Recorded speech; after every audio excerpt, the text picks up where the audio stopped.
پھر فرمایا کہ وَلَا تَجِدَنَّهُمْ أَحْرَصَ النَّاسِ عَلَىٰ حَيَاةٍ،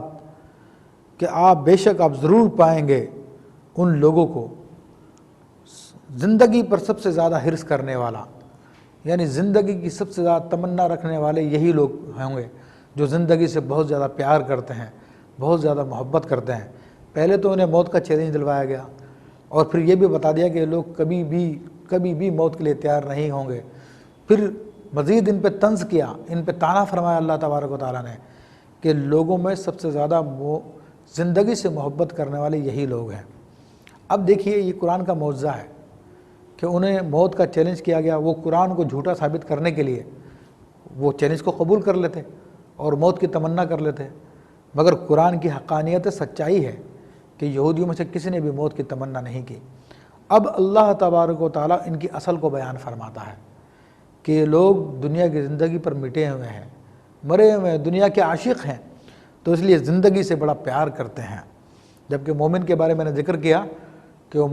موت کا مشتاق ہوتا ہے، موت سے محبت کرتا ہے کہ وہ پل ہے جو محبوب کو محبوب سے ملا دیتا ہے۔ پھر مزید ان کی حالت کو بیان فرمایا کہ یہ زندگی سے کتنی محبت کرتے ہیں۔ وَمِنَ الَّذِينَ أَشْرَكُوا،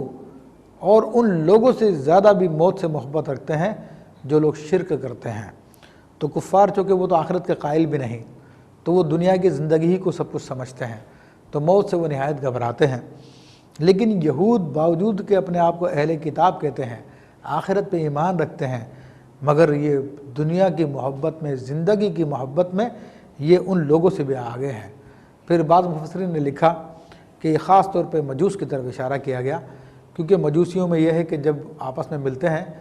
تو وہ تحیت میں کہتے ہیں زے 1000 سال، کہ تم ہزار سال جیتے رہو۔ تو اللہ تبارک و تعالیٰ نے انہی کفار کی طرف اشارہ فرمایا کہ یہ مجوسیت سے بھی زیادہ بڑھ کے زندگی سے پیار کرنے والے ہیں۔ یودو احدہم لو یعمر الف سنہ، ان میں سے ہر ایک یہ خواہش کرتا ہے کہ اس کو 1000 سال کی زندگی دے دی جائے، وہ 1000 سال تک جیتا رہے، مگر ان کا یہ تمنا کرنا کسی کام کا نہیں ہے۔ ارشاد فرمایا وما ہوا بمزحزح من العذاب ان یعمر، کہ یہ 1000 سال کی زندگی مل جانا بھی ان سے عذاب الہی کو دور نہیں کرے گا۔ اب یہاں پر ایک بات قاضی ثناء اللہ پانی پتی رحمۃ اللہ نے ایک اعتراض اٹھایا، اور یہ اعتراض بیان فرمایا کہ اگر کوئی کہے کہ جب دنیا کی زندگی میں 1000 سال اس کو مل گئے تو یقیناً 1000 سال وہ موت سے دور، جہنم کے عذاب سے دور ہو گیا،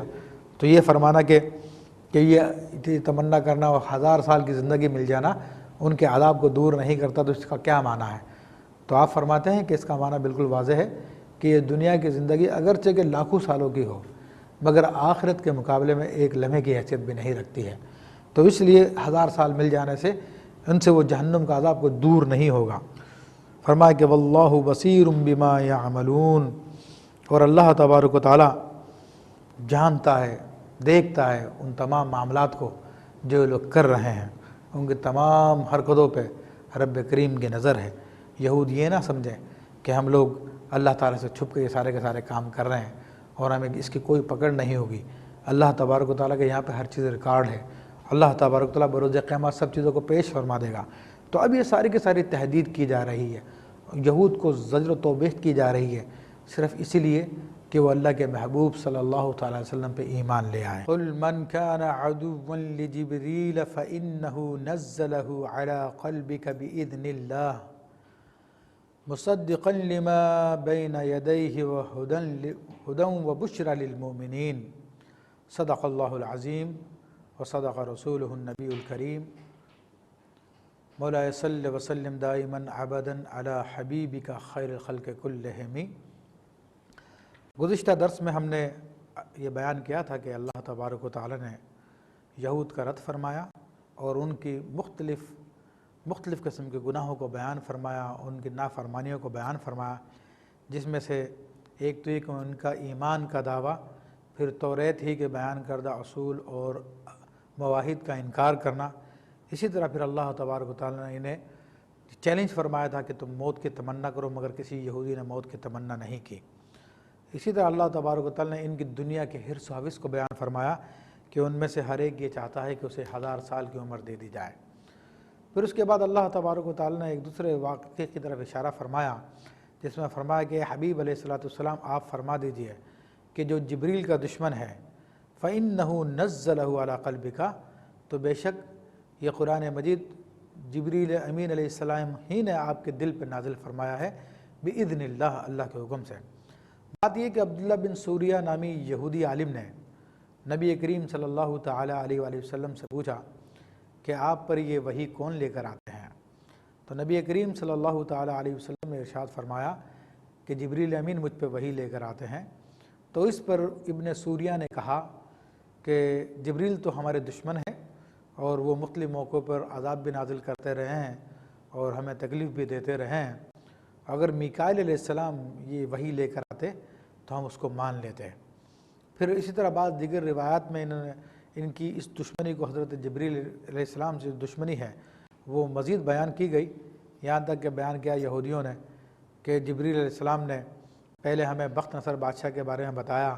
کہ یہ یہودیوں کو نقصان پہنچائے گا،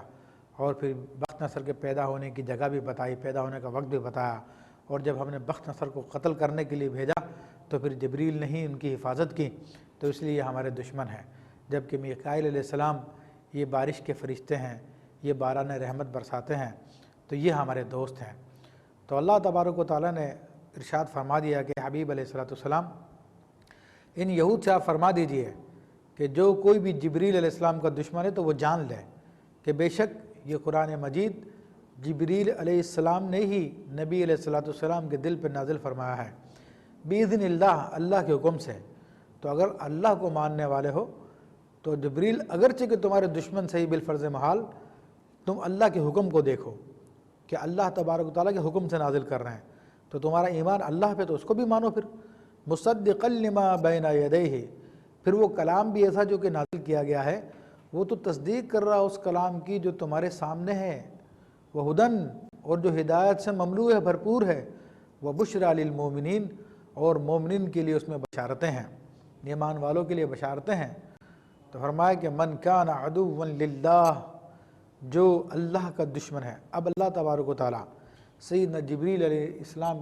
کی دشمنی کو اپنی دشمنی قرار دے رہا، کیونکہ یہود نے واضح لفظوں میں نہیں کہا تھا کہ ہم اللہ کے دشمن ہیں،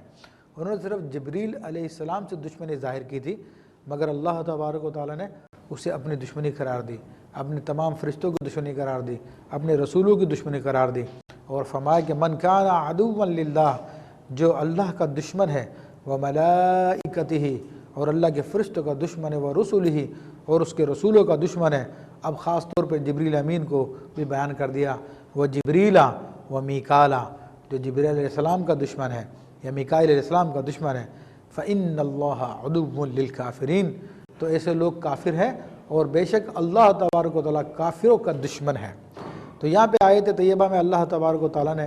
اپنا بھی ذکر فرمایا، ملائکہ کا بھی ذکر فرمایا، رسولوں کا بھی ذکر فرمایا، اور پھر جبریل اور میکائیل علیہ السلام کا الگ سے بھی ذکر کر دیا۔ تو یہاں پر یہ بات بتانا مقصود ہے کہ یا تو براہ راست اللہ سے دشمنی کرے کوئی شخص، یا یہ کہ اللہ کے فرشتوں میں سے کسی بھی فرشتے سے کرے، یا اللہ کے رسولوں میں سے کسی سے بھی دشمنی کرے، تو براہ راست اللہ اس کا دشمن ہے۔ اور خود حدیث قدسی میں آ چکا ہے کہ من عاد بی ولی فآذنت بحرب، کہ جو میرے کسی ولی سے دشمنی کرتا ہے تو میں اس کے خلاف اعلان جنگ کر دیتا ہوں۔ اب ولی تو ولی ہوتا ہے، اب جو لوگ جو رسول الملائکہ سے دشمنی کریں، جو لوگ انبیاء سے دشمنی کریں، تو وہ کیوں نہیں اللہ کے دشمن ہوں گے؟ اللہ ان کا دشمن ہے۔ پھر فرمایا کہ وَلَقَدْ أَنزَلْنَا إِلَيْكَ آيَاتٍ بَيِّنَاتٍ، اور حبیب علیہ السلام بے شک تحقیق ہم نے آپ کی طرف روشن نشانیاں بھیجی ہیں۔ اب نبی کریم صلی اللہ تعالیٰ وسلم جو قرآن مجید فرقان حمید لے کر آئے تو وہ نہایت واضح کلام ہے، جس میں نہ کوئی فلسفہ کی بحث ہے، نہ کوئی اور پیچیدگی ہے، سیدھا سیدھا اللہ تبارک و تعالیٰ کی طرف بلاتا ہے۔